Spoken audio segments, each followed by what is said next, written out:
Recently, we had one of the greatest joys that maybe a human can ever experience, which is holding 8-day-old puppies. It was not 8 puppies who were 1 day old. It was 9 puppies, 8 of whom were 8 days old and 1 of whom was 5 days old. But he was much bigger than the 8-day-old puppies because his mom just grew one big puppy instead of a whole litter. But we will post pictures of these puppies because, oh my God, They are the cutest. they're Oh Brittany my God. Spaniels. Their eyes and ears weren't even open. I didn't know, which you would think that being married to someone in vet med, I would know basic facts about puppy development, but they don't really deal with a lot of little puppies. So when they're just newborn, pre-weaning, they have little tiny ear flaps, but the ear opening is sealed up and their eyes were closed, and so they were just kind of squeaking and wiggling. And Rin, tell the people what yours was doing. That was so cute. Well, she was laying in my hands, which I could fit her in one hand, but to support, I had her in two, and just stretching out her back legs and spreading all of her toes. And then she'd curl back up. And then she'd stretch and then curl back up. And sometimes And do then a big big yawn. yawn. Mhm. And I made what I think was the very astute point, which is because they are babies, fresh and new, and they're growing so fast, every big stretch they do is the biggest stretch they've ever done. And that's magical. And they were just so fucking cute. And their And so poor soft. mom, Maya, such a good girl. She was exhausted. You could see especially when the puppies were nursing, the look in her eyes of, oh my God, these things. Nah, we came into the room. She was so happy to see our friend. Mm-hmm. Because a little bit of context, she belongs to our friend. Our friend's mom is the breeder. She's been breeding these dogs forever. So the dog is temporarily in residence with our friend's mom. Yeah, so Maya was so happy to see our friend. And then when we got in like the little puppy area and we started picking up the puppies, she was just like, "Oh, thank fuck somebody else is here to watch them," and like got out of the bed and like went and laid down as far away in the tiny little space as she could get from these puppies. Yeah. And I don't blame her. And it just meant that we got to snuggle them and she wasn't, overly. It helps that she already knew all of us. Miles was there too. So it's the 3 of us and our friend and the doggies. And she's just was like, "Oh yeah, I know these people. Go ahead, take some babies."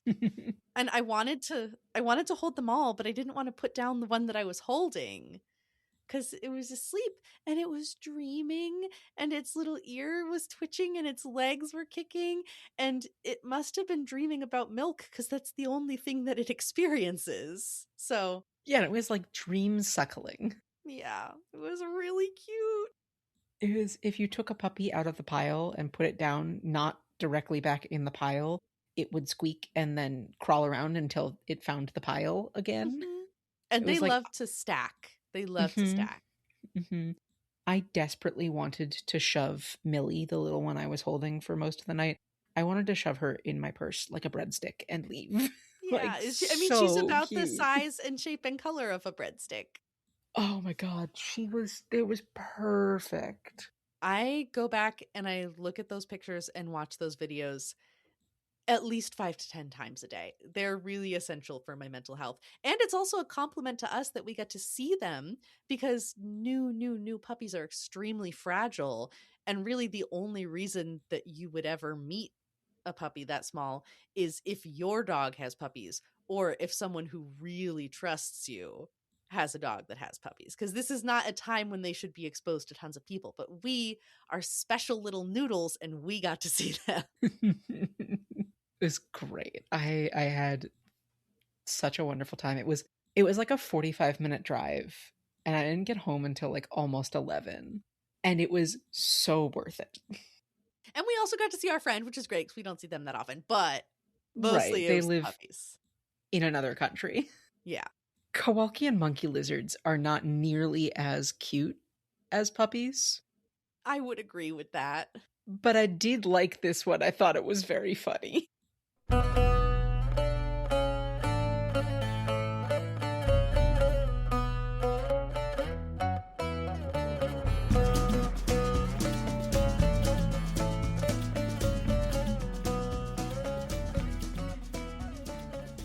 Hello, everyone, and welcome back to another episode of The Fandom Apprentice. My name is Rin. I'm one of your hosts. I grew up with Star Wars and with The Lord of the Rings and with other bits of nerdy media, spoon-fed to me by my father, the ultimate nerd. And in my adult life, I have been returning to some of this nostalgic media from my youth and dragging my friends along with me. Particularly, in this case, my dear friend Sam, who did not grow up with Star Wars. Hello, I'm Sam. I'm the other one. We are moving along in kind of an interesting sideways direction. If this is your first time tuning into the Star Wars season, we are not going about this in the most typical way. It's the most, I have been assured, the most emotionally damaging, for me specifically, way. This is concocted for maximum emotional damage, and I am just going, yippee! Yep, that's the idea. I still have a couple of things that I'm like playing around with. It's like, do I want to, get the introduction of certain characters? Because like certain characters get like peppered in throughout things and then they're main in something else. Or do I want to preserve like a villain entrance here? Or like, where do I want to do things? Mm-hmm. So we're still like moving some things around, but right now we are smack dab in the middle of the Clone Wars. And today we are covering the second half of season 1, episodes 11 through 21, except for episode 16, which we already covered because of weird chronological order bullshit. Anything else before we get started? No, I think we should just get right into it. Okie So, dokie. as we have established in previous Clone Wars episodes, the plots aren't that deep. So, we'll just do a quick little summary and then any commentary that we have on the episodes as we go through. So, our first one for this episode is season 1, episode 11, Dooku Captured. You'll never guess what happens. Dooku is captured, but not by the Jedi. He is taken to the planet Florum and held for ransom. We have to go ahead and mention the Phantom Apprentice rules of fantasy. Rule number 1, magic makes you dramatic. Mm-hmm. Because, first of all, Obi-Wan and Anakin enter Count Dooku's chamber. Obi-Wan, we've mentioned that like Obi-Wan like flirts with Ventress every time they fight. Mm-hmm. And this is whatever the related version of that is. It's just more dramatic banter. Yeah. He comes in, well, if it isn't Count Dooku, and Dooku's reply is, Obi-Wan Kenobi, I thought I sensed an unpleasant disturbance in the Force. And then Dooku escapes down a laundry chute that opens up underneath his meditation pad. I called it the silly slide. And obviously he knew it was there. So I have a lot of questions. Is this usually where he goes to meditate? Did he know that our friends were coming and then set up a whole thing really quickly so he could have the dramatic escape? Was this something he just suddenly realized in the moment was down there and he was somehow sitting on top of it? I don't know why he was doing this. It's very stupid, but it's very funny. Yeah, it's not like a Jeffries tube because we don't see like ladders or anything, and it just spits you out into the hangar. So you said that in a way that implies that you know what that is. What is a Jeffries tube? This is a new phrase to me. It's a Star Trek thing. It's all the little tubes that go between the floors and the Starship Enterprise. Oh, okay. Because they have like, their turbo lifts and their main corridors, but then they have the Jeffries tubes. You can crawl around in the Jeffries tubes. Okay, and this is also a good place to mention something I could have included in the banter, but I forgot until now. I have a deathly phobia of submarines. This is a fun fact about me. I haven't had any bad submarine experiences. I'm just very, very scared of them. Miles and I went to Philly on vacation last year, and there was a submarine like docked in the harbor, a historical one that you could go and climb on. I didn't even want to look at it. It filled me with visceral unease.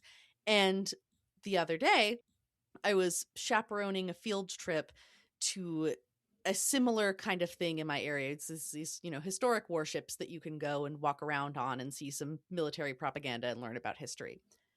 The moment I stepped foot in the lightless, airless chambers of this fuck ass boat, I realized that the inside of a fuck ass boat is indistinguishable from the inside of a submarine. And I was very, very scared. It was these dense, narrow passages with this dim yellow light, and the stale air smelled like paint thinner, and there was weird crackly vintage radio playing for ambiance. Occasionally, not often enough for you to expect it, but occasionally there would be just a full-size mannequin in the middle of doing some task and you just see it out of the corner of your eye. Horrible. And I'm also claustrophobic. It was the worst thing ever. So now and I did that after I watched these episodes. So now coming back to these episodes and seeing people on the space version of a fuck ass boat. Nope, nope, nope, nope, nope, nope, nope. I could not survive in Star Wars. Absolutely not. Never. The idea of dropping into this Jeffrey's tube, or not Jeffrey's tube because it has no ladder. Absolutely not. Worst thing ever. So this is just now going to color all of my future watches of knowing how awful, because it's basically like a submarine, except you have the vacuum of space, which will crush you just as effectively as the water, unless you are a billionaire, in which case submarines are very safe and good to go in, and you can have a cool vacation. It's safe and good and cool for you. So keep that and jot that down. It is like, is it the 3rd anniversary of the Ocean Gate bullshit? Like around Oh, there now? I don't know. It is close to the anniversary of the Ocean Gate disaster. Anyway. Oh yeah, it was June 18th, so it just passed. Nice. Moving on. Mm-hmm. I noticed as they're escaping, Obi-Wan starts the ship, but he doesn't like take off because Anakin is the pilot. Oh, I didn't notice that. He's just warming up the car for him. Mm-hmm. Passenger Princess Obi-Wan. I'm also noticing in all of these episodes, really, I think the pacing of information being revealed is very effective, because I'll have questions, things will occur to me, and then they'll immediately be brought up and answered. So Anakin and Right. Obi-Wan crash land on a planet and they start looking for Dooku in caves. And my first thought is, shouldn't it be really easy to find him if you can sense him with the Force? Because he's this powerful Force user that probably has a distinct signature. And then Obi-Wan points out that there's a lot of life forms in the cave, so they're kind of masking his signal. And I thought that was a really good point, because otherwise the whole conceit of the episode would fall apart. Mm-hmm. Every now and then they'll do that where they like actually explain something, and then sometimes you're like, guys, I get what you're doing here, but it doesn't translate to Star Wars. We'll talk about that in a little bit. Mm-hmm. Anyway, we get Gundarks. All of those life forms in the cave are Gundarks. Yes, which you may recall that Obi-Wan hasn't seen Anakin this nervous since they fell into that nest of Gundarks. So hey, some Gundarks, which I don't know if this is that incident, but now we know what they look like. Well, it's not that incident because this is after that situation. Yes. So again, they're plagued by Gundarks. Which they're like, I guess this planet must be whatever. It's like, but Gundarks only exist on this planet, so it has to be that planet. So you've been here before, Mm-hmm. and again fell into a nest of Gundarks? Whatever. Dooku manages to evade them, and we are introduced to a scoundrel. Yes. And I think we've talked about scoundrels before because we've met Han Solo. Mm-hmm. I feel like there's only a couple of classes of Star Wars. You have Jedi and Sith, and they're sort of the opposites. Yeah. You have bounty hunter, you have scoundrel, and you have like general fighter. And then in some of the later stuff, like you have like politician. Mm-hmm. And these all kind of mix and match. And you have, for all of these, you have sort of that light to dark side shift. Yeah. And Hondo Onaka is definitely not the good kind of scoundrel, not the scoundrel with No. the heart of gold that we see in Han Solo. I love Hondo Onaka. I think he's really fun. He's such a good character. He is played by Jim Cummings, who is an absolute voice acting giant. Mm-hmm. Since 1988, he has been Winnie the Pooh and Tigger in all things Winnie the Pooh. He was the singing voice of Rasputin in Anastasia. And I learned by reading his Wikipedia article and his IMDb, he's a voice matcher, like so many voice actors. Like we've talked about, James Arnold Taylor matches voices. But apparently, this was news to me, on the track Be Prepared from The Lion King, Jeremy Irons plays Scar and sings Scar's part, but had a vocal issue during the track. So Jim Cummings finished the track. Oh. So he is half of Scar on Be Okay. Prepared. And no idea. Had zero clue. Yeah. That's wild. Just perfectly matches Jeremy Irons. He was also the narrator, the title narrator in the Bee movie for our younger fans. You kids like the Bee movie, right? I think that's now a millennial thing, I guess. The other super fun thing about Hondo is he's got a flying saucer. Yes, it's just a classic straight up flying saucer, and it's wonderful. I love that their little shuttle looks almost like a mini Starship Enterprise. Because it's got like a saucer, but then it's got like two jets that like aren't quite the two nacelles, but like they come really fucking close to being the two nacelles, and it's really funny. And speaking of scoundrel activities, Dooku's ransom is the equivalent of 1 million credits in spice.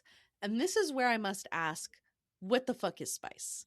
It is an extract of sandworm larva, and it's found only on the deserts of Arrakis. And House Atreides farms it, and That's not Star Wars. no, Hey, it's hey now. not. No, it's not, because because Star Wars is George Lucas's poorly disguised Dune fanfic. But what is it? Is it? I was assuming it was drugs. Like, this is cocaine and everyone's cool with it. I have no fucking idea what it is. Like, why is it valuable? Right. So spice, we've only heard it mentioned, like there's the spice mines of Kessel, and so it's a mined substance, and we'll learn, like, we're meant to assume it's drugs. In Dune, it's drugs. Yeah. It seems like a pretty obvious analogous substance to drugs. Right. But we will learn over the course of the series that like many drugs, it can also be made into medicines. But it is super duper valuable because it's more commonly made into drugs. Yeah, that tracks. Yeah, and unlike credits, this spice is a lot easier to move through the black market with. That makes sense. Dooku is like trying to talk his way out of being kidnapped by Hondo and his crew. He at one point is like, I'm Sith. And Hondo is not concerned at all. And I have to think the reason for this is like the Sith have stayed in the shadows for so long, and I have to imagine the Jedi did not like popularize the Sith are back. That'd be kind of a bad PR moment. Right. So I have to think that like the Sith are a fucking myth in the galaxy. I have to think like Hondo is probably just sitting there like, yeah, sure, buddy. Yeah, sure. whatever you say. You're Sith. Okay. Oh, nice. Cute. A Sith Lord. And then when the Jedi show up to supposedly see that, yes, Dooku is actually there, so then maybe they'll pay the ransom in spice, Hondo is playing super dumb to the Jedi because he knows they underestimate him. And you know immediately he's going to stab these guys in the back. Oh, yeah. And, the next episode, we get a great line because he does kidnap Anakin and Obi-Wan as well. Hondo is talking to one of his underlings and goes, As my sweet mother always said, son, if one hostage is good, two are better. And three, well, that's just good business. It seems like he loves his mom, and that's great. Yeah. And man, Hondo is a villain in this instance. Yeah. Hondo falls into, I think, he hits our villain rule. He monologues. He loves to monologue. This man will not shut up. He doesn't monologue as much as one of the villains we'll meet later. Yeah. But he does love to talk. Mm-hmm. Anyway, Hondo kidnaps them, and we're sending Jar Jar with the spice. Yes, so now moving on to the next episode, Season 1, Episode 12, The Gungan General. And from the title, you know how that's gonna go. The Jedi get put in their Get-Along shirt, and JJB ends up in command of delivering Dooku's ransom. So that's great. So the reason that our guys end up getting captured is because Hondo tries to drug them, and they see through it and switch the drinks, but somehow still end up getting drugged anyway. And I'm not really sure how that happened, because it's very obvious that they notice what's happening. They do a whole clever force levitating the cups and switching them. So how did they end up getting drugged? They say at one point, oh, that pirate brew was stronger than we thought. So they just maybe got regular drunk. They may have just gotten regular drunk, or it's an iocane powder situation and everything was drugged. And I can understand that reference now because we watched The Princess Bride last week, because I had never watched it before. And, I live on Earth, and like lots of things, I know general references. And I was thinking in the back of my mind, maybe I saw this once and I just forget. No, I definitely have never seen it before. These are all some Jar Jar heavy episodes, and I was struggling, especially because Binks is not voiced by Ahmad Best this time. Oh, he's not? I didn't even notice. Of course I didn't notice the difference, but I just... It was Jar Jarring. But Speaking of The Princess Bride, there's a line, Hondo goes, I don't want to kill you, per se. In fact, you seem like decent fellows. And my mind, of course, immediately went to Inigo Montoya. You seem a decent fellow. I hate to kill you. You seem a decent fellow. I hate to die. The only other, bits of note from this episode, for my thoughts anyway, Jar Jar somehow tames the space rhinos. Somehow. He's good with animals, it seems. Sometimes. Yeah, he seems to have a special connection with the creatures of the land. The clones know that he's a fucking chaos god and use that to their advantage, which seems like it could very easily backfire, but they got lucky. Yeah. And I do love at one point that one of the pirates refers to him as Representative Bink. Just one Bink. Just one Bink. And importantly, when Obi-Wan and Anakin are freed from their weird heart-shaped suspension bondage. Not to kink shame, normal heart-shaped suspension bondage. Well, it's like it's Anakin and Obi-Wan are hanging by their wrists in weird energy suspension bondage. And it's the two of them and the weird energy all form a big heart. I didn't notice that. That's really funny. I was mostly hung up on the fact that they keep escaping and getting recaptured and escaping and getting recaptured, and I was very over it by the end of the episode. Yeah, it was a little Benny Hill-esque, but Obi-Wan makes a valuable ally by not taking revenge on Hondo. Mm-hmm. Hondo goes from being I'm going to take advantage of you at every opportunity, to being I respect the fuck out of you. Mm-hmm. And this is going to come back. Yeah. And then Obi-Wan warns Hondo that Dooku does not share our sense of honor. Yeah, something like that.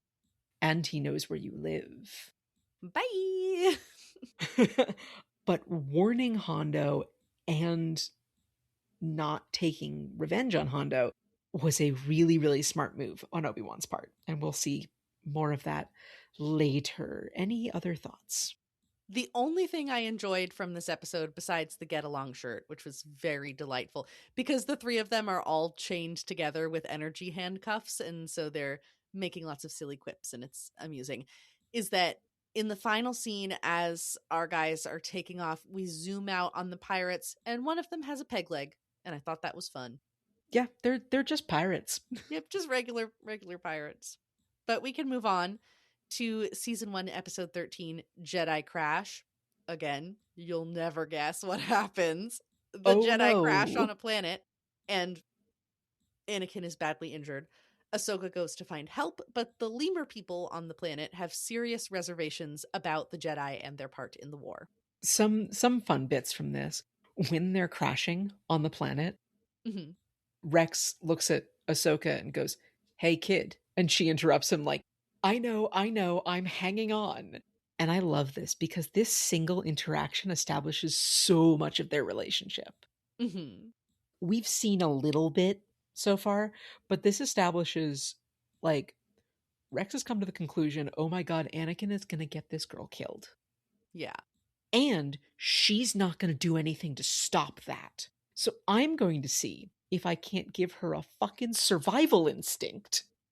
Rex is just like, I'm 7. How did I end up being the one in charge here?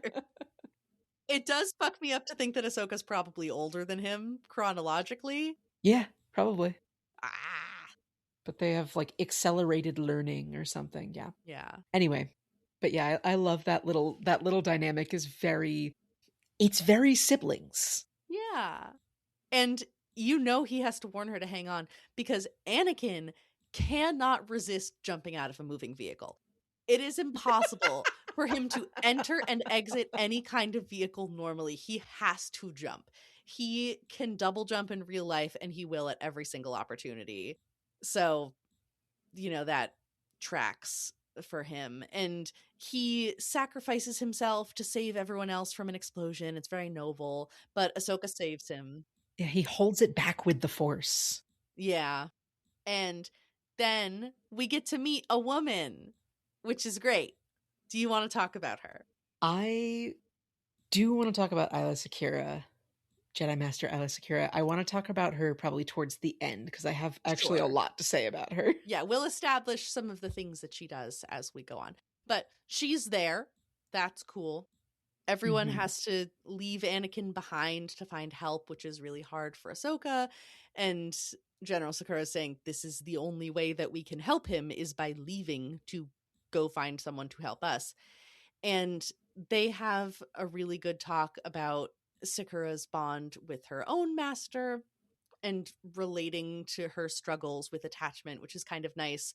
That I don't know if we've had anyone talk to Ahsoka about this, A, at all, B, in a way that's compassionate and saying, yes, I also have had these feelings and this is something that happens and it's something that we can deal with, as opposed to just no attachments, fuck you. So that was nice. Yeah, she's younger too.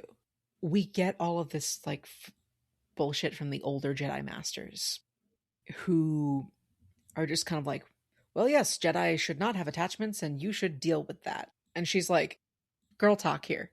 Yeah, this shit happens. Yeah. She's the first sibling in the family to go to therapy. She's breaking the cycle. Well, not quite that extreme, but it's nice. It's nice. It is. I do love the Jedi getting confronted by people basically telling them they're responsible for what's going on. Yeah. I think the whole thing with the Lurman is really nuanced and it's really interesting. I like it because you have to reckon with the fact that not everyone sees the Jedi as the good guys. We've had the whole, you're the lapdogs of the Senate. We've had that angle. But this is more, that's like we are involved in this conflict already and you are not advocating for us in the way that we'd like, versus we want fucking nothing to do with this conflict, and you're all perpetuating this bullshit, and we don't really care which side you're on. We don't want to be involved. That's very different, and it's really interesting. Yeah, there's a line, Jedi are no peacekeepers, and then the shot zooms in on Master Secura's saber. Mm-hmm. And they're arguing that they're fighting for freedom and for peace. And the Lerman leader asks, and freedom and peace require fear and death? Which, there's the question, isn't it? And they've already been affected by the war because their leader says, they have a very strict code of nonviolence, and they have somewhat recently relocated to this planet so that they could be out of the path of destruction. And so they have already gone to such extremes to not be involved, and now you are dragging this conflict to their doorstep. Again, just one of my questions on timing, because it seems, from talking to them, it both seems like they've been there forever and like they haven't. Like, they've been there for a whole generation and they moved there to escape violence, but what violence? And then it's implied that like they were moving to escape the war, but the war hasn't been going on for very long. The timeline is not clear, and it won't become clear because this is Star Wars. As we move into the next episode, I would like to have a brief aside on lemurs. Please do. I would love to learn about lemurs. Lemurs are a group of streptocerian primates, which means they have wet noses. Oh. That are exclusively native to Madagascar, and they are super, super biodiverse. Madagascar in general is super biodiverse. The environment that we see in this episode is inspired by Madagascar. The Lerman they're lemurs in their design, they're lemurs in their locomotion, in their size. Well, not in their locomotion necessarily, because they travel by rolling. Yeah. But they apparently have to dramatically leap up in the air. They have to like dramatically leap up into the air so they can turn into a ball and then start rolling, I guess. But when they're walking on the ground, they're sort of walking sort of sideways because they're clearly adapted for a more arboreal lifestyle, or they evolved from more arboreal beings. Mm-hmm. Yeah, Madagascar has been separated from the mainland for upwards of 80 million years. Oh, shit. I did not realize that it Yeah. was that intense. It's very, very old. And because it's a super geographically diverse place, there's mountains, there's forests, there's lowlands. You get a ton of biodiversity that like has nowhere else to go. Mm-hmm. It's sort of far enough off the coast. You're not going to get too many things clinging to rafts and drifting out. They're very cool. They're cute little creatures. They're super cool little creatures. A lot of them are nocturnal, some of them are diurnal, some of them are arboreal, some of them are ground dwelling. They're super physically diverse. Some of them look more like monkeys, some of them look more like raccoons. There are no flying lemurs, as much as we may wish for Momo to be real. Momo is sadly not real. Tragic. But they range in size from a teensy little 30-gram mouse lemur. I need to look up mouse lemurs right now. I was just looking at pictures of Zaboomafoo, but I need to see a mouse lemur. Oh my god, that's so cute. Yeah, and the largest lemur, the Babakoto or the Indri, can be up to 9 kilograms or 20 pounds. Oh, they're kind of freaky looking. And prior to humans settling on the island, there were lemurs even the size of gorillas. It's very much like Australia on a smaller scale. It has been so separated from the mainland for so long that there has been so much time for evolution to do its thing. Yeah. Anyway, the Lerman are more or less like ringtaily lemurs, kind of, but without the ringtails. Yeah, they don't have like a specific lemur they're based off of, but George Lucas designed them based off of lemurs he saw at the San Francisco Zoo. Oh, that's kind of cute. Moving on, the next episode is season 1, episode 14, Defenders of the Peace. The Separatists are here to test a new weapon on the Lurmen, who have to choose between their beliefs and dying. This episode is full of war crimes. We meet General Lockdurd, who is a Separatist general who comes to the planet to test a new weapon, the Defoliator, which will destroy organic matter but leave machines unharmed. And it seems like it's basically just a giant firebomb.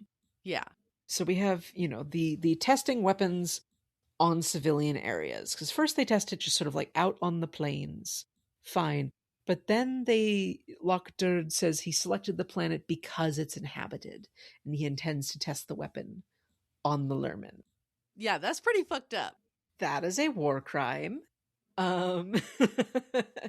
Also, at one point, one of the droids, while fighting, goes, "No survivors," which is also a war crime. Not giving quarter. Also, war crime of attacking civilians on purpose.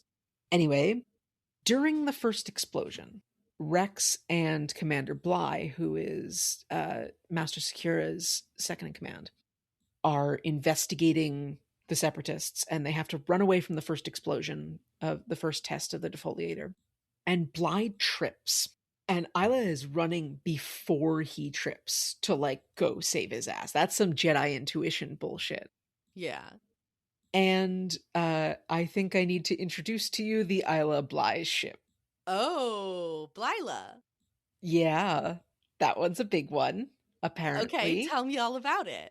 I don't know a ton, but apparently it's a sizable ship. She's usually either shipped with Commander Bly. Usually, supposedly, they had a very secret love affair during the Clone Wars. Or, and I believe it may be canon that she shared a moment with Kit Fisto at one point. Okay, we have established that as a hot alien. So I hope she got to share a moment with Kit Fisto. We can talk about her design in a second because we need to talk about her design. Yeah. But these two episodes have a weirdly stacked cast. Yeah. Sometimes, there's usually a guest star. But here we've got 3 big ones. We've got Tiwat Ka, who is the Elder Lurmen. He is voiced by George Coe. George Coe has been in 1 or more episodes of pretty much everything from 1960 until he died in 2015. Just the stuff that I recognized the name of. The Stepford Wives, The Mighty Ducks, Transformers. He was part of the original cast of SNL. He was on Hill Street Blues, Goodnight Beantown, American Playhouse, Remington Steele, The Paper Chase, L.A. Law, Max Headroom, Magnum P.I., The Golden Girls, The Hollywood Detective, The Father Dowling Mysteries, Matlock, Columbo, Murder, She Wrote, Equal Justice, Night Court, Star Trek The Next Generation, Law and Order, The Nanny, The West Wing, Smallville, Gilmore Girls, Numbers, Bones, King of Queens, Private Practice, Nip Tuck, Supernatural, Grey's Anatomy, Legend of Korra, 2.5 Men, and he voiced Woodhouse and Archer. Okay, damn. Man has been in everything. And they just, got him to show up and voice this little character for 2 episodes. Alice Akira is played by Jennifer Hale, who plays, among other things, Avatar Kyoshi in Avatar The Last Airbender and Legend of Korra, Jean Grey in all X-Men animation. She is Sam and Mandy in Totally Spies. She is several characters in the Powerpuff Girls, Miss Keen, Princess Morbucks, and Sedusa. She is Samus Aran in Metroid, Bastila Shan in Star Wars Knights of the Old Republic, Jaden Korr in Star Wars Jedi Academy, the voice of the female trooper character and of Satil Shan in Star Wars The Old Republic, and most importantly to me, she's Commander Shepard in Mass Effect. Yes. You were asking me, knowing that I would not know the answer, but you had to try saying, Sam, did you maybe recognize her voice? And I said, no, I have no fucking idea who she is. But she's Shepard, which reminds me I need to play more Mass Effect, but I've had a bit going on. I've been a bit busy. That's fair. No, I think that's more than reasonable. And then General Lockdurd is voiced by George Takei. Oh, okay. Yeah, who has, if you're not familiar, he has an incredibly long and storied acting history, but most importantly, He's Commander Hikaru Sulu in the original Star Trek. Sir, you're in the wrong star thing. Okay, all right. And he has a Yeah. very distinctive voice. Now that you pointed out, I can hear it in my mind, but damn, Mhm. that's a hell of a pull. Okay. Yeah, so that's like 3 big ass fucking names that you just got to guest star. And Jennifer Hale will be back. She plays Rio Chuchi as well in the next episode we talk about. But yeah, those are some big pulls for like Yeah. little guest characters. But to talk a little bit more about General Sakura. Yeah, I think tragically I need to look at a picture of her. Well, first thing is Googling anything, just Googling her name immediately shows up porn. Do I have safe? I have safe search on. Let's see what DuckDuckGo pulls up. So I searched DuckDuckGo gives me a Isla bunch of Sakura blurred shit. Clone Wars. I have safe search off. AI images hide. It all looks pretty normal. I wonder what I get if I try Google Images. Because is her name spelled with 2 A's? Two Oh, A's. yep. Okay, that's why. I was spelling it with 1 A, but then the moment I did 2 A's, okay, I just spelled it wrong. That is graphic. Okay, I'm going to close that tab now and look at a normal. Because, I am a supporter of freaks and perverts. I think that they should be allowed to do whatever they want. I don't need to look at that. I don't want to. So I'm just going to go ahead and look at screenshots from Clone Wars, if that's all right with everyone. That's good with me. Yeah. Okay. Yeah, you had a particular comment on her design. I mean, the only comment that I really had is she is the most egregiously sexualized character that I've seen, more so than Ventress by far. Because Oh yeah. if you Google or DuckDuckGo her name is spelled with 2 A's. As we know, I just learned this the hard way. Ayla. Look her up at your peril. She has Not on a these work computer. wild hips. It's not so much the cleavage, though there is that. It's really the lower regions. Her hips jut out at this angle that I have to just attribute to the fact that she's an alien, because human bodies aren't shaped like that, really. And she has pants that are as low riding as they can possibly be, while still being, I think she's wearing pants. I don't know if it's a skirt, actually. It's pants. It's like Um they're like rolled down, like multiple rolled down like yoga pants. yeah, no, literally, it is flirting with danger. You can see her hip bones, but it's this very like, she is the closest to a sensually designed character that I think we've seen, because Ventress is very sort of angular and bony and ethereal almost. And Sakura is very fleshy. She's like a very like sensual, tactile design. She's got these big squishy tail things on her head. The way that she walks, which if she was a real live person, I would say, okay, that's just what her body looks like. That's just how she chose to dress herself. But she was presumably designed by George Lucas. And you said that this was based on her appearance in one of the movies, which I have not yet seen. But it's depressing to watch her. It really, it hurts my heart, as I can't even enjoy being gay about her because I just get angry about the way that she's designed. What's the Jessica Rabbit habit thing? I'm not bad. I'm just drawn that way. I've also never seen Who Framed Roger Rabbit. That's another missing piece of culture. But I did know that because I'm a Jessica Rabbit supporter. But yeah, she might have a little bit of Jessica Rabbit disease. Mm-hmm. And she's a cool character, but her design is, like I said, egregious. She's also just kind of grimy. They're all grimy right now, but we have established that being grimy can be sexy. And so I do think that adds to it, but that might just be me. That might just be our issue. But I think that also adds to the sort of like sensual, physical nature. Like, she has dirt on her. Ventress is very sort of, and I'm contrasting the two because there's not a lot to work with here. I'm pulling from a very No. limited pool. But Ventress is No. always kind of pristine and aloof, and Sakura's very, down in the dirt with the people, and she's fighting on the ground. So I think that it's an interesting contrast, but I don't want to talk about her anymore. You say things about her because I'm just going to devolve. Well, this is more characterization than we get in Revenge of the Sith for her. Like, we don't actually really, we don't really see her much in Revenge of the Sith. We see her very, very briefly. And we'll talk about that when we get there, because I have things to say about that, but I can't say anything right now. So listeners, if you know, you know. Otherwise, if you're me and you don't know, we'll be patient. The problem is the Twi'lek of it all. Yeah, what's going on with the Twi'leks? Because it seems like this is a much broader... In my little observations of all the pinup posters that are scattered throughout this series, they're often of Twi'leks. It seems like even within the world of Star Wars. And, there's the Twi'lek dancer at Zero the Hutt's club. This seems to be a thing. Yeah, so...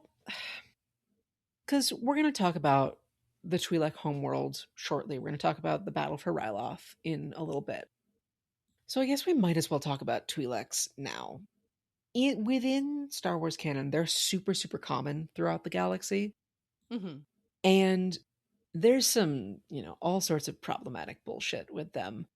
There is, in some of the Star Wars, Legends books, the old expanded universe stuff, which none of that, ever agreed with each other. But when we see Twi'leks in the original series, they are exclusively slaves of Jabba the Hutt. Mm-hmm. Scantily clad dancing girls. So I don't remember the book. I feel like it had something to do with Boba Fett.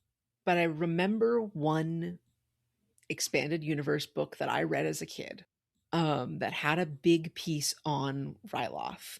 And, according to that author, it was they were a super patriarchal society, and all of the female Twi'leks were essentially slaves, and dance, learning to sensually dance was a big piece of the culture. And all male Twi'leks filed their teeth to points, and which that piece seems to have carried through into canon, into modern canon. But and I don't know when this book was written. I feel like it was written before the prequels even.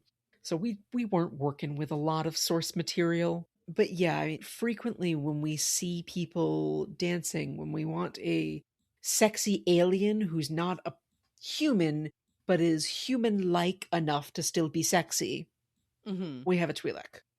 Yeah. And they can be fun colors. They can be all sorts of fun colors. So that adds to the fun. And I feel like they're probably pretty easy to either, animate, or it's a pretty easy costume to make and put on somebody. Yeah. There's not a whole lot of makeup. It's just here, put this thing on your head. And now you're a Twi'lek. And then we use whatever color body paint we have, and congratulations, you're a Twi'lek. Exactly. Yeah, so it's that those pieces serve to come together and have us now with the stereotype of sexy Twi'leks. You may recall when we first started talking about, what was the first prequel movie that we watched? Because I'm forgetting the titles. Phantom Menace? Phantom Menace? Yeah, I think so. There was the article that I had found that was basically talking about aliens as a stand-in for race in the Star Wars universe. Mm-hmm. It's that, again, it will continue to be that forever. Yeah, absolutely. I did have a couple of non-Twi'lek things to say about this episode, circling back to the Lurmen real quick. The internal conflict within the Lurmen and them versus the Jedi, I thought, like I said before, was really interesting. The main internal issue is the father Lurmen, representing the more traditional ways, saying pacifism at all costs, if we die, we die. If the separatists get us, they get us. We're not betraying our beliefs. Versus his son going, I think that we have the right to defend ourselves and I don't want to die. And yes, pacifism is important to me. I share your values, but maybe we can be a little more flexible. And the father, being the one in charge, the voice of tradition, speaks for his community and tells the Jedi they do not want to be helped. They do not want whatever the Jedi think they're doing. It's not helping. Go away. Do not help us. And then some of the younger Lurmen send out a spy to go follow the Jedi and see what they're doing. But then we have the issue with the Jedi going, okay, what is our moral obligation here? Are we obligated to help these people who have told us explicitly we are making the informed choice we don't want to be helped? Or do we still involve ourselves despite their wishes, not knowing that they had sent their own recon person to go follow them and that they had already made their own choices independently? It was very interesting. And then the Jedi do decide, like, listen, we cannot just let you guys die. We have seen this horrible, terrifying weapon. At least let us give you a heads up. But I thought that it was interesting to see the Jedi struggle with that. And weirdly, it reminds me of the beginning of The Incredibles, when there's the guy who's suing Mr. Incredible because he didn't want to be saved. But I think that that's just a very interesting conundrum. I don't have a good answer to it. I think probably where I would come down in this specific situation is the leader Lurman obviously does not speak for everyone. His community is not fully in agreement. And so there are people who want to fight, people who want to live, and so it would be wrong to abandon them. But there's a lot to take into consideration there, and I just think that it was a really nuanced issue for a Clone Wars episode, and I like that. And then at the end, obviously they do stand up for themselves, shocker. And then the father and son have another conversation and they're saying, we made it, we survived, we defended ourselves, but at what cost? At what cost to our identity, to our culture, to our desire to stay out of this? There are going to continue to be consequences for us, even though the day is saved for now. Mm-hmm. Only other piece from these episodes that I wanted to bring up was at one point, Admiral Yularen asks General Sakura, are all Jedi so reckless? And she responds, just the good ones. She's part of that. On the one hand, is she part of that younger crew of like more reckless, war-raised Jedi? She's a Jedi master, so clearly she's been doing this for a little while. But in canon, she is the former Padawan of Jedi Master Quinlan Vos, who, remember when I decided we were going to make a lovely little list of Jedi that are going to give Obi-Wan Kenobi an ulcer? Yes. Quinlan Vos was the inspiration for that list. Oh, no.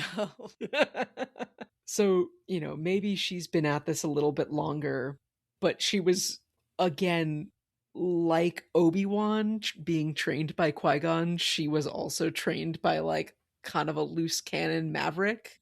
Mm-hmm. She is what Ahsoka could become. Yeah. Right? We don't get any information here about Quinlan Vos, but like doing the one-to-one comparison of Quinlan to Anakin, Ahsoka to Isla, this is who Ahsoka could become if everything went smoothly. And we know that it won't. Yeah. But it's interesting to get that look from sort of our outside perspective. Anyway, that's all. Let's move on to the next arc. And this is just a single episode. Yeah. Easy peasy. Season 1, episode 15, Trespass. What could have been a peaceful first contact turns into a fight because one guy is racist against the moon's indigenous population. Mm-hmm. Which, the one piece, Pantora is actually the moon of this planet. Oh, okay. My apologies. So it is the planet and then the people are... Gotcha. Yeah, they do say that throughout the episode. I just got it mixed up. So, and 3PO and R2 are in this one, and everybody gets snow outfits, which is fun. I love when everybody gets a new outfit. I did love at one point 3PO goes, R2 would like to get out of the cold, and R2 turns like, bitch, don't speak for me. Yeah, this is just a slightly racist Western. Mm-hmm. Even the design of everything apparently was made off of black and white photos of the Badlands. Interesting. I absolutely love the pattern on Rio Chuchi's cloak. It's very pretty. She has a nice outfit. It's very pretty. She is, again, also played by Jennifer Hale, which, man, that woman is dynamic to go from the French accent that Ayla Secura has to this sort of vaguely South African accent that we hear from Senator Chuchi. I would like to submit the theory that Chairman Cho absolutely knows about the Talls. That makes a lot of sense, given that he is such an aggressive hater for no reason. This all seems entirely unprovoked. It's like from the get-go, he's very, very, we are the only ones here. We own this planet. It is ours, no doubt. Don't question me. Mm-hmm.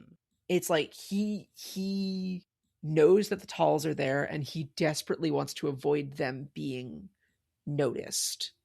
And then when they're noticed, he's all over the place. He's like, well, they have to be trespassers. And Obi-Wan's like, no, they're not advanced enough for space travel. Well, they attacked us. It's time to fight back. Well, we promised them peace.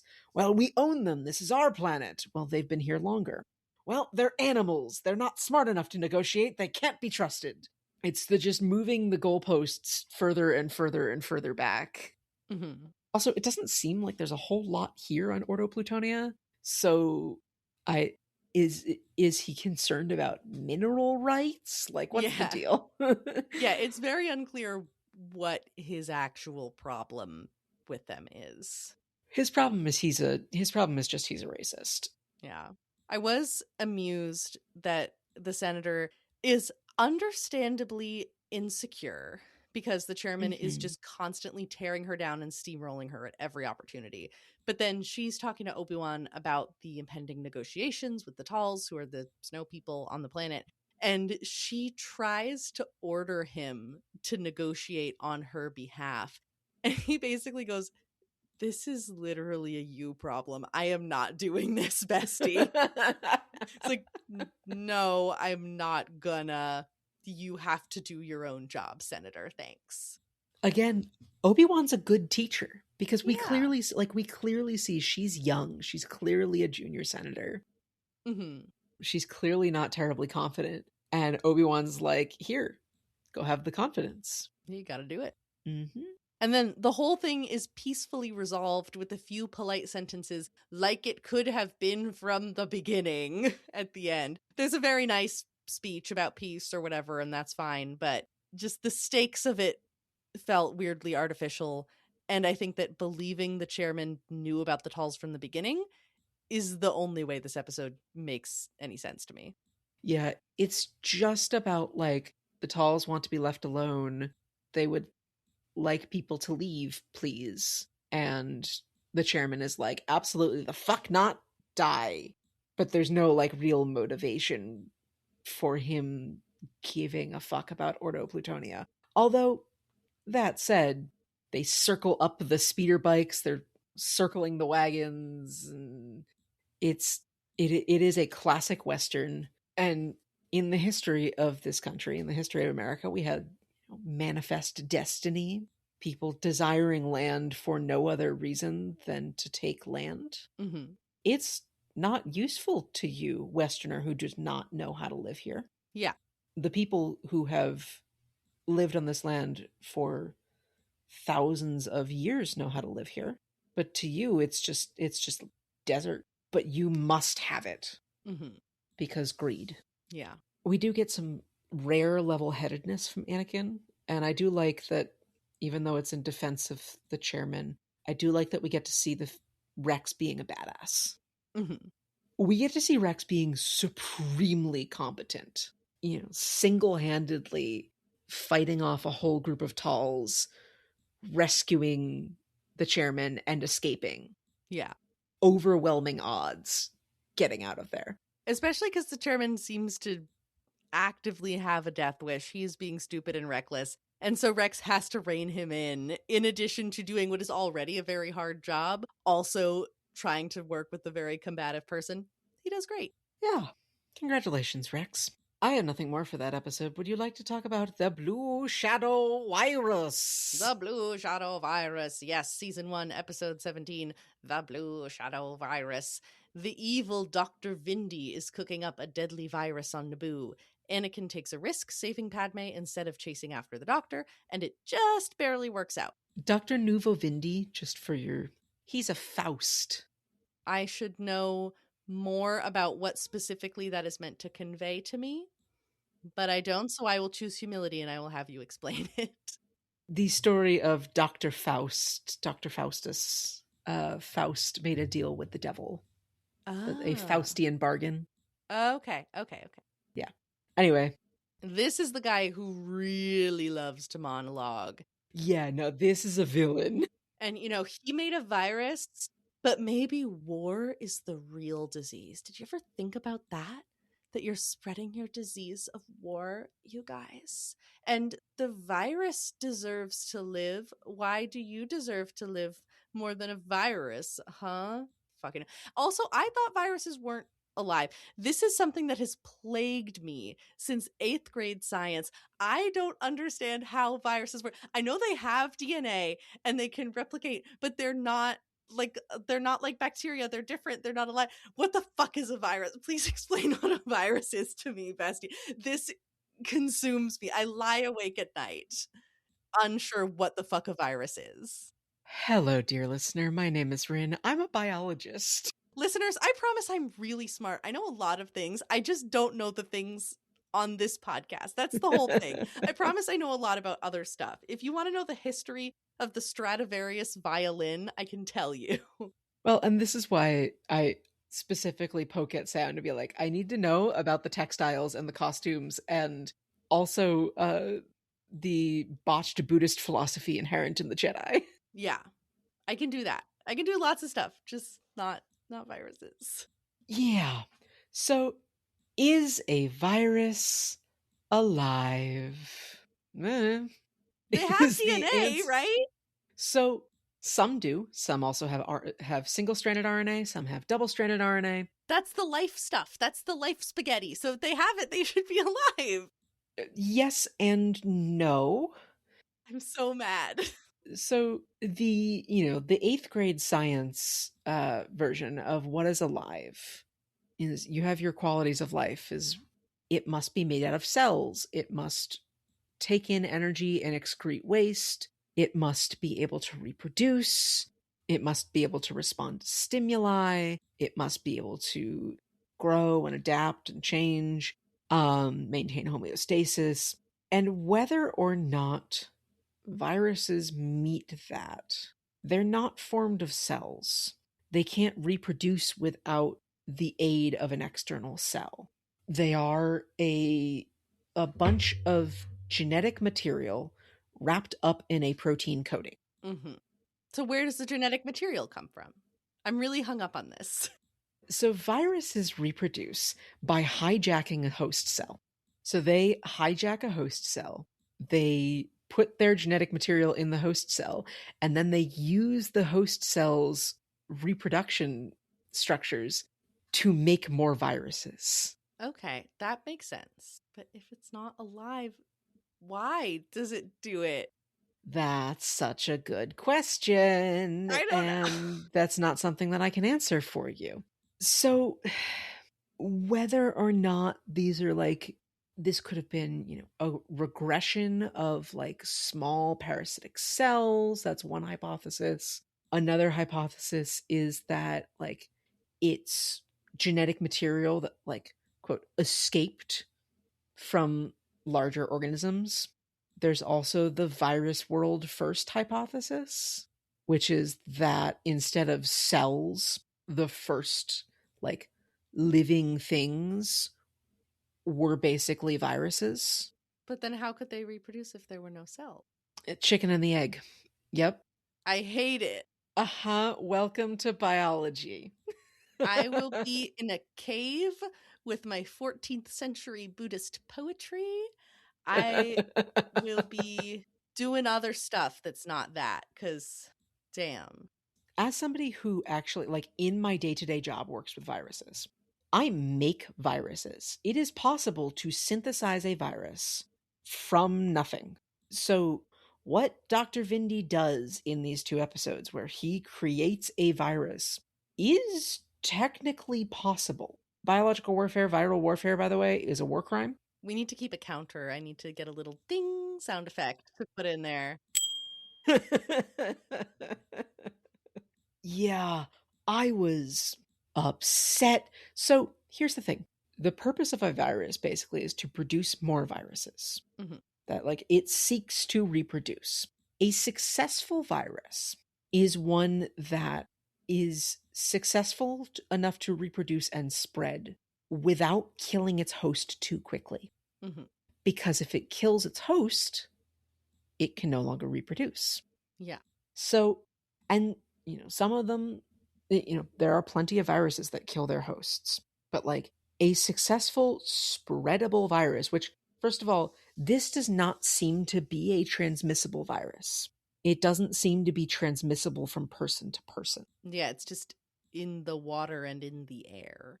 Right. And the creatures drink the water and they immediately die. This is supposedly a super dangerous virus, but it doesn't seem to spread from creature to creature, and it kills instantly, which means you can basically immediately track back to the source, which means it should be very easily containable. Mhm. Also, the bomb distribution system.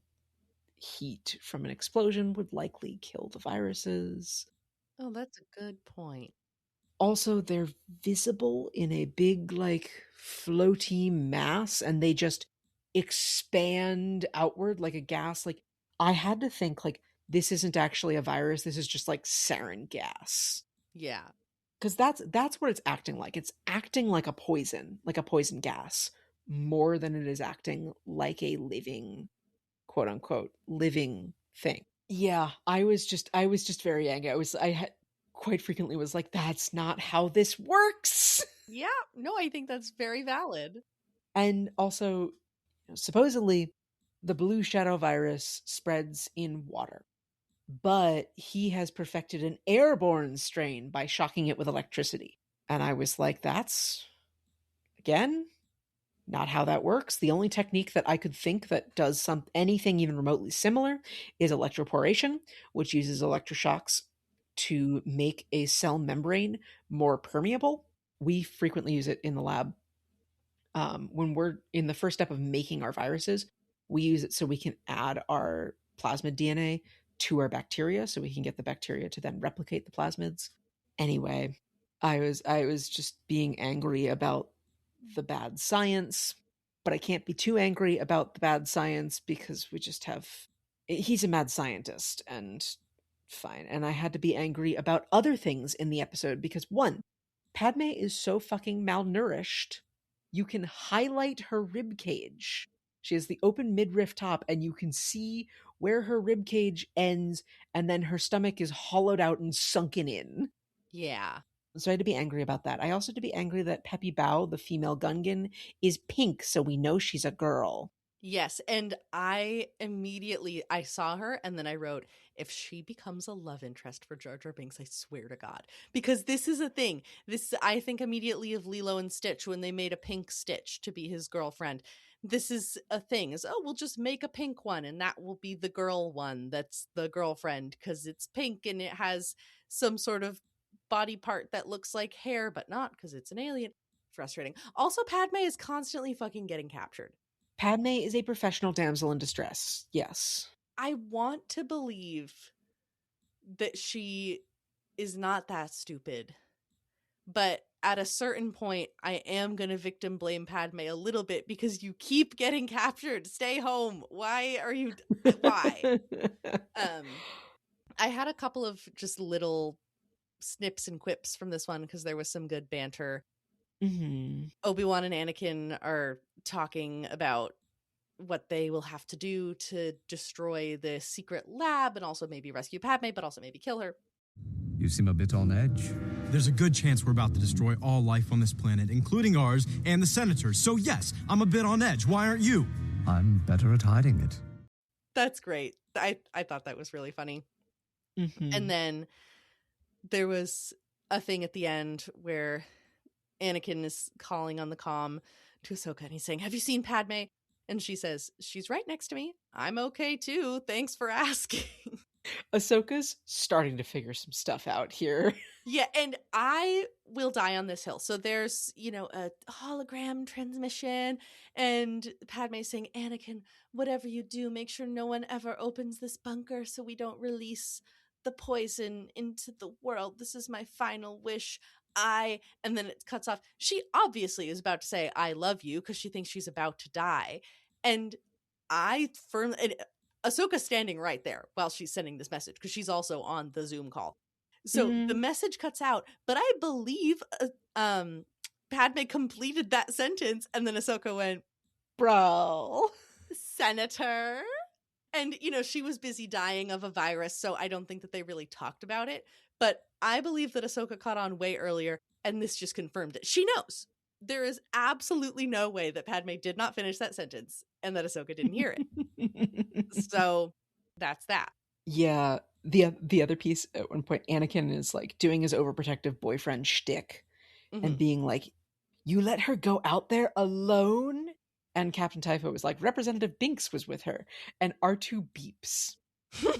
does two little beeps. And I was like, that is R2 going, "Oh shit." Yeah. That's worse than being alone. Yeah, or more likely, "Oh shit." Yeah. We have, the other piece where I have to be like, this is a poison. They keep referring to antidotes. Viruses don't have antidotes. They have antivirals or they have vaccines. Anyway, also, I had a question about when the clones' helmets filter things or serve as airtight spaces and when they don't. Because it seems it's up to the whims of the plot. Maybe they have multiple helmets. Maybe. Anyway, the next episode, which again continues this arc, is Season 1, Episode 18, Mystery of the Thousand Moons. Anakin and Obi-Wan find a cure for the Blue Shadow virus and free a planet from a separatist trap in the process. And this episode and the last one feature a very cute little droid that we've seen before on the bad guy side. It's kind of like a bunny with a ball body. It's just very cute and mischievous, and I enjoy it tremendously. And this one features heavily in the plot because it's running around with a secret little bomb. Yeah. So they have to get the cure from the planet, but then they can't get off the planet. I do have to wonder, like, there's no reason as to why the separatists would want to stop people from leaving this planet. It's not clear. Yeah. Also, we get to meet an angel because the angels live on the moons of Iego. Oh, yeah. Yeah, because Anakin, when he first meets Padme, asks her if she's an angel. I heard the Star Pilots talking about them. They live on the moons of Iego, I think. Because I remembered that there was such a thing as angels, and then I went, "Oh, holy shit, a literal angel. Okay." But I didn't realize this was the spot. Aw. Yeah. I don't really have a whole lot for this episode. I did have, at one point, Padme describes the clone deaths because they're all fighting the virus. Padme describes the death of the clones as a waste. And Rex delivers a gut punch of a line. "With all due respect, Senator, it's what these men were born to do." Woof. Yeah. At the end, they tell Jar Jar he's going to be trained with a blaster so that he's less of a danger to everyone. And Rex is like, I am not doing that. Is it Obi-Wan who's telling him this? Mm-hmm. Because it's very diplomatic. He's saying, Jar Jar, you were just such a hero. You did such a good job. In fact, we would love to give you additional extra special boy training so that you can just hone your skills with a blaster because we see your potential. And Rex is going, I'm not fucking doing this. But Obi-Wan was just doing it in the most delicate way possible, and it was really good. Yep. And then the other thing I noticed at the end, just for, again, more design things, when the virus is infecting them, because the airborne strain, I guess, kills less quickly. It's just a slow, agonizing death. And they get super veiny. And I have to assume it, like, saps the oxygen from your cells or something. The veins on Ahsoka are on her face and arms and chest, but not her midriff. That's still just as orange as before. Which I have to think is like, oh, the animators forgot about that one. Probably. Yeah. That's all I got for that one.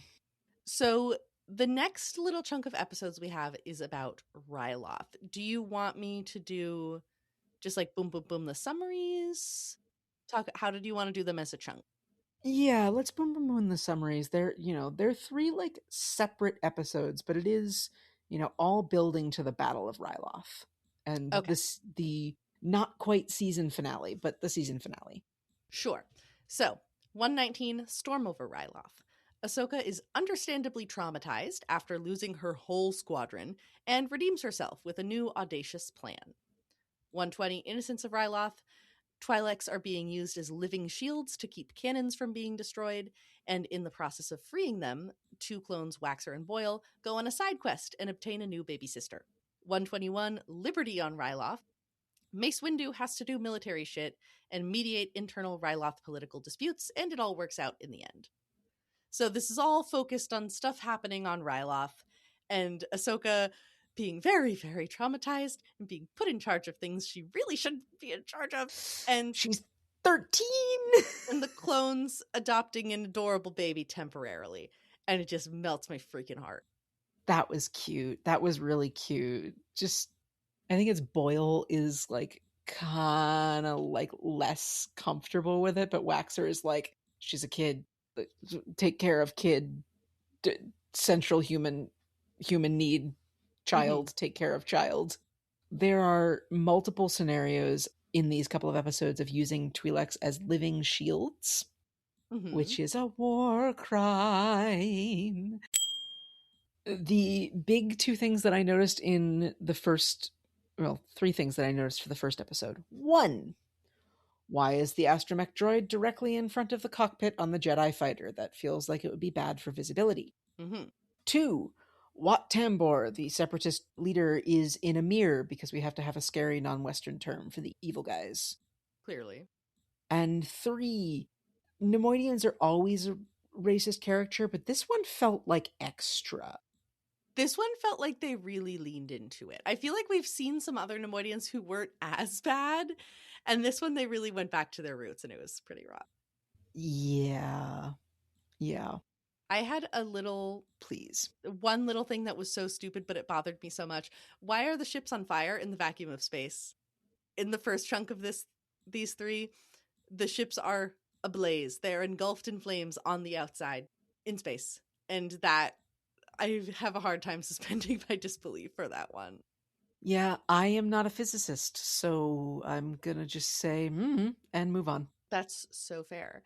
In Innocence of Ryloth, the little Twi'lek girl that they find keeps calling the clones, I forget if it's Nera or Nera. Nera. Nera. She keeps saying, Nera. She just only knows a couple words, apparently. And she just keeps saying it throughout the entire episode. And Obi-Wan speaks Twi'lek, because of course he does, because he's perfect. And so at the end, they have their little cute goodbye. They've bonded. They're saying, just have a good life with your family, whatever. And then one of them asks Obi-Wan, "Sir, what is that she keeps calling us?" Nera. It means brother. Absolutely devastating. The clones all refer to each other as brothers, too. So that's just doubly perfect. And it was so cute too, because she calls them that immediately. And at first, I think Waxer's the one who likes her more, and Boyle's the one who's like a little more standoffish. So they first meet her, and they can't understand her because there's a language barrier. And Waxer takes off his helmet because he says, she's probably scared of us. She probably thinks we're droids. But she knew that they weren't. She knew that they were people. Well, she doesn't speak to them until they take off their helmets and they give her food. Because she's like curious about them, but like it's still not like as afraid as she would be if she was like, oh shit, that's a droid. But just even the compassion to be like, she probably thinks we're droids because we're wearing big scary helmets. As somebody who works with kids, A+, costumes are fucking terrifying to kids. So yeah, to think, oh hey, I am in an unfamiliar outfit. This kid may not realize that I'm a person in here. Let me take it off. As someone who I assume has not had much exposure to children, that was really nice. Yeah, all of the children he's had exposure to are his clone brothers, who are also all raised as child soldiers. Yeah. I had a question about, because the word Nera gets used, Obi-Wan is conversing with the kid who has a name, and I don't recall what it is. Ah, yes, Numa. So the baby's name is Numa. Numa. But Obi-Wan's conversing with Numa, and she says something, two sentences that end in the word Nera, or words that contain Nera as like a syllable. Mhm. And I was like, okay, is this like contextual? Does it mean family in certain contexts? Because it Mhm. seems like he's asking her, like, where's your family? Where are your people? And she's like, they're over there. Yeah. Which, hard to tell whether or not this, because sometimes there are entire Star Wars languages that have like grammar and actual words, and people have like made full conlangs. Sometimes it's fans, sometimes it's Lucasfilm, and sometimes there'll be an alien speaking, and it is, in fact, Dave Filoni reading the Smurfs in French badly. That makes sense. Yeah, I can see it. And that is, in fact, how Dave Filoni did one of the aliens. Why not?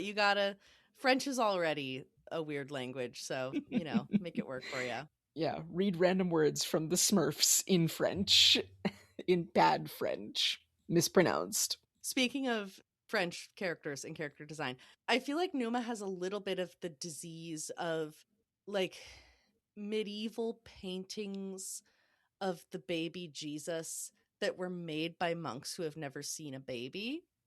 She has a little bit of that design. She looks kind of like an elderly person. She looks kind of like a senior citizen in a baby's body. She has a really weird face that's just not quite right. And I think that she could be redesigned to be much cuter. But I was just amused by her. She was very cute and very endearing, but just her look, I was like, maybe take that one back to the drawing board. Try again. Yeah. There was also a cute little thing. In these episodes, I was mostly noticing little side things because the plot was good and it was rewarding emotionally, but it wasn't that complicated. There was no nuanced ethical issues. But in Liberty on Ryloth, it's not really a B plot. It's more of a C bit, but one of the clones is really intrigued by the blurgs and starts trying to greet them, and then it knocks him over, and there's this whole arc of him gradually building a rapport with the blurg, and then he gets to ride one in the end. And I thought that was really cute. That was fun. Yeah, all three of these episodes are like World War II adaptations, in part because George Lucas very much wanted to design the Free Ryloth movement led by Cham Syndulla off of the French Resistance. Mm-hmm. So that is why the Twi'leks have sort of a vaguely French accent. That is why they are the way they are. They are meant to be the French Resistance. Yeah. That is why Liberty on Ryloth has Wat Tambor robbing them and, Nazi gold, and why the whole plot of Liberty on Ryloth is taking a bridge so they can get into the city in this universe where they can fly. Yeah. But it's a special laser bridge or plasma bridge or whatever the fuck it is. Yeah, it's hard light. And Innocence of Ryloth is apparently loosely based on The Guns of Navarone, which is a 1961 film based on a 1957 World War II novel. Mm-hmm. I did not find a specific basis for the first episode, but again, it's got major sort of both like World War II vibes, and also just there is a trope of the general that understands and respects his enemy. Yeah. And that is, the Nemoidian admiral is like painted as one of those, the general who wants to understand the motivations of his opponent. And I'm like stroking my chin here as if there's like a goatee, an evil goatee. Yeah, this is a very intellectual, cerebral exercise, There's an elegance to the battle. I had the most thoughts for Liberty on Ryloth. We get a line about how the older models of Battle Droid had a central computer and the newer droids don't. One of them goes, we're independent thinkers. And then there's an entire chorus of Roger Rogers. Mm-hmm. Very funny, very good. Cham Syndulla has a bunch of tattoos all down his leku, his head tails, which, like, they're supposedly super sensitive organs, so that must have fucking hurt. And man is a badass. We're introduced to a guy named Gobi who got hurt, and Syndulla's like, I need you to get better. And Gobi very clearly tells him, fuck you, Syndulla. He says Ranfanyo, which is very obviously sort of a good-natured, but still a fuck off, dude. Yeah. Wat Tambor orders on multiple occasions civilian targets to be bombed and also to use the Twi'leks as human shields, which are both war crimes. The shot that I honestly loved from this last episode was the bridge gets turned off when Mace Windu, who is leading the assault, and 2 of his clone troopers are on the bridge. And so they start falling and the sound goes muted. Mm-hmm. And we're like just hearing just a little muted alarm and like heartbeats. Yeah. As Jedi Master Mace Windu does some cool ass Jedi Master shit and throws the 2 clones with the Force and then Force leaps out via, leaping on the falling trucks. Badass shit. Love it. Yeah. That's pretty much all I've got in my notes. My brain is also running out. It is getting late for us. So perhaps we shall say our goodbyes to our dear listeners. Or I guess you have the one other piece in your notes. We have Dooku continues to be disappointed in his subordinates. Yeah, he's really over it.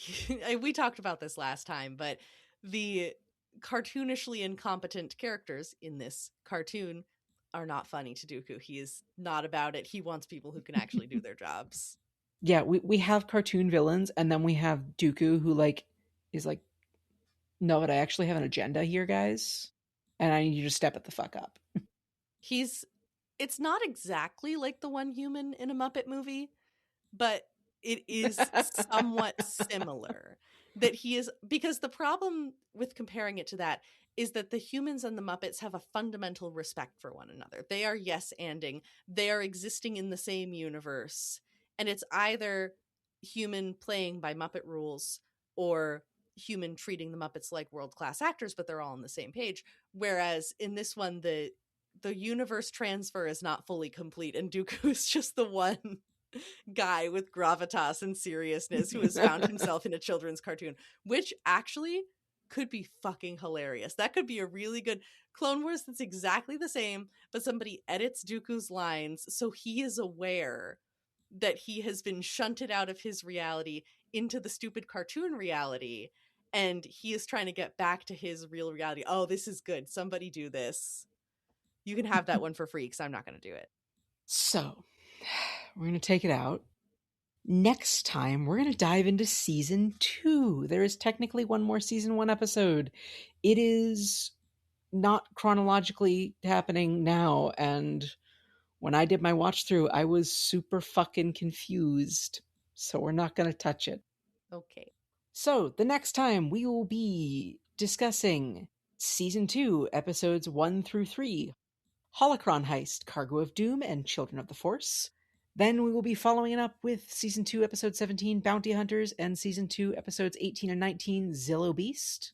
And then Season 2, Episode 4, Senate Spy, and Episodes 5 through 8, The Legacy of Terror arc. Ooh. Ooh. Ooh, So, if you'd like to come back to hear us discuss The Legacy of Terror, you can subscribe to our podcast and you can get notified immediately as soon as a new episode drops. We release every other Tuesday. If you can't wait that long, we have a hefty backload of both now Star Wars as well as Lord of the Rings discussions and discussions of the Martha Wells novellas and novels, The Murderbot Diaries. You can also follow us on our social media. We are at FanAppPod on all social media websites. You can also, if you'd like to interact with us, you can always send us an email at thefandomapprentice@gmail.com. That is the best way to get in contact with us. I check the other social medias much less frequently. So if you would like a response, send us an email. If you like what you're hearing, leave us a 5-star review, leave us a comment, leave us a written review. But most importantly, tell your friends about us. We're a small podcast, and word of mouth is the best way for a small podcast to spread. And wouldn't you love to have more people to yell about Star Wars with? That's why I made this podcast. You can spread it like a virus or a poison, depending on how it's spread. And before I devolve into more angry about bad science, I bid you all adieu. See you next time. Bye. The Phantom Apprentice is produced and edited by Rin and Sam. Our music is composed and performed by James. You can find more of his work on Spotify and Bandcamp under Beiruz, Baeruz. Our art is by Casey Turgeon. You can find more of her work at KCT Designs on Instagram. The content discussed is the property of the original copyright holders and is used here under fair use.